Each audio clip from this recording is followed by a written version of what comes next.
Hello সবাইকে, সবাই কেমন আছো? আশা করছি খুব ভালো আছো। আগের রবিবার আমি বানিয়েছিলাম মাটন বিরিয়ানি, তাই ভাবলাম তোমাদের সাথে রেসিপিটা শেয়ার করি। বিরিয়ানি করার জন্য কেটে রাখা হয়েছে আলু আর পেঁয়াজ। প্রথমে কড়াইয়ে তেল দিয়ে পেঁয়াজটাকে ভালো করে ভাজবো। আমি বিরিয়ানি করার জন্য পেঁয়াজটা কিন্তু একটু কড়া করেই ভাজবো। কালারটা একটু চেঞ্জ হলে 1 চামচের মতো নুন দিয়ে দেবো, তাহলে পেঁয়াজটা একটু তাড়াতাড়ি নরম হবে। পেঁয়াজের কালারটা ব্রাউন হয়ে গেলে আমি টিস্যু পেপারের ওপরে পেঁয়াজটা এইভাবে ছড়িয়ে দেবো। নেক্সট স্টেপে আমি আলুটা ভেজে নেব। আলুতে আমি একটু নুন আর অল্প ফুড কালার মাখিয়ে রেখেছিলাম। বিরিয়ানিটা আমি 1 কেজি মাংসর করছি, আর বিরিয়ানির মাংস সাইজ কিন্তু অনেকটাই বড় হবে।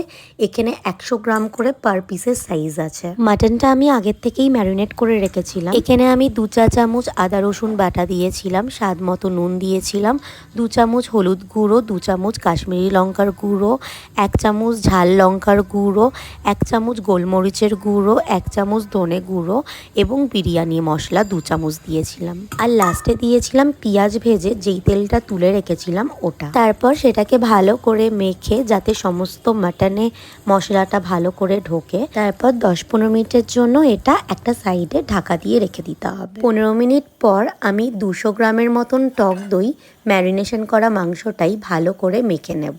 এবারে আমি ম্যারিনেশন করা মাংসটা কড়াইয়ে দিয়ে ভালো করে কষাবো। চাইলে এটা আপনারা প্রেসার কুকারেও কষাতে পারেন, বাট আমি কড়াইয়েই কষাচ্ছি কারণ কড়াইয়ে আমার সুবিধা হয়। মাংসের থেকে তেলটাও বেশ ভালোভাবে ছেড়েছে। এবারে আমি মাংসটা প্রেসার কুকারে ট্রান্সফার করে দিয়েছি, আর এখানে আমি গরম জলও দিয়েছি একটুখানি, হাফ ডোবা টাইপের হবে। তারপর 3টে সিটি দিয়ে নিয়েছি। প্রেসার কুকারটা আমি তখনই ওপেন করব না, আগে ভেপারটা ছেড়ে যাবে তারপরে। এদিকে আমি রাইসটা করার জন্য 1 কেজির মতন বিরিয়ানির চাল নিয়ে চালটা 70% মতন কুক করব। ভাতটা ফোটানোর সময় তেজপাতা আর গোটা গরম মশলা লাগবে। এলাচ, দারচিনি, লবঙ্গ আর স্টার দিয়ে আমি ভাতটাকে ফুটিয়েছিলাম। এবারে একটা বড় পাত্রে আমি দম দেওয়ার জন্য মাটনগুলো ঢেলে নিয়েছি। তারপর এক এক করে ভেজে রাখা আলুগুলো দিয়ে দেবো। তারপর হাফ রাইস আমি ওপরে লেয়ারিং করে দেব। আর এইদিকে আমি একটা বাটিতে কিছুটা দুধ, 2 চামচ কেওড়া জল, 1 চামচ গোলাপ জল, 2 ড্রপ মিঠা আতর, একটু ফুড কালার মিশিয়ে রেখেছিলাম। আমার কাছে কেশর ছিল না বলে আমি দিতে পারিনি। আবার আমি কিছুটা রাইস দিয়ে লেয়ারিং করে ওই মিশ্রণটি দিয়ে দেব। অ্যাট লাস্ট কিছুটা বিরিয়ানি মশলা ওপরে ছড়িয়ে দেব। তার মধ্যে দেব পেঁয়াজ ভাজাগুলো আর 5-6 চামচের মতন ঘি দিয়ে নিয়েছি। ঢাকনাটা লাগানোর আগে আমি আটা দিয়ে নিচ্ছি পাত্রের ওপরে, যাতে ঢাকনাটা ভালো করে সিল হয়। তারপরে আমি নিচে একটা চাটুর ওপরে দম দিতে বসিয়ে দেব। মোটামুটি 15 মিনিটের মতন দম দেব।